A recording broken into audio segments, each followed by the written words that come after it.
আসসালামু আলাইকুম প্রিয় চাকরিপ্রার্থী বন্ধুরা। আজ ১০ সেপ্টেম্বর ২০২৫। শুরু করছি আজকের কারেন্ট অ্যাফেয়ার্স। প্রথমেই আজকের কারেন্ট অ্যাফেয়ার্সে আপনাদের জন্য প্রশ্ন থাকবে, তাজমহল কোন নদীর তীরে অবস্থিত? এর সঠিক উত্তর আপনারা কমেন্ট করে আমাদের জানাতে পারেন, তবে আমি ভিডিওর মধ্যে সঠিক উত্তর দিয়ে দিব। ঢাকা বিশ্ববিদ্যালয় কেন্দ্রীয় ছাত্র সংসদ ডাকসু নবনির্বাচিত ভিপি ও জিএস কে হয়েছেন? উত্তর হচ্ছে ভিপি পদে নির্বাচিত হয়েছেন সাদিক কায়েম ও জিএস পদে এস এম ফরহাদ। দুর্গাপূজা উপলক্ষে বাংলাদেশ ভারতে কত টন ইলিশ রপ্তানি করবে? উত্তর হচ্ছে ১২০০ টন।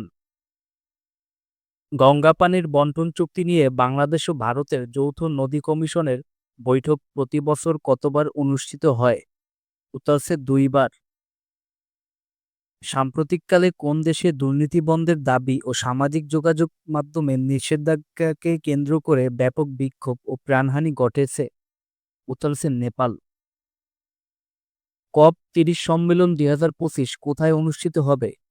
উত্তর হচ্ছে ব্রাজিলের বেলেমে। নিম্ন মধ্যম আয়ের দেশ হিসেবে আইসিটি উন্নয়ন সূচকে আইডিআই বাংলাদেশের বর্তমান স্কোর কত? উত্তর হচ্ছে ৬৪.৯%। বাংলাদেশের সবচেয়ে বড় সৌর বিদ্যুৎ প্রকল্প কোথায় অবস্থিত? উত্তর হচ্ছে গৌরীপুর, ময়মনসিংহ। তাজমহল কোন নদীর তীরে অবস্থিত? উত্তর হচ্ছে যমুনা নদী।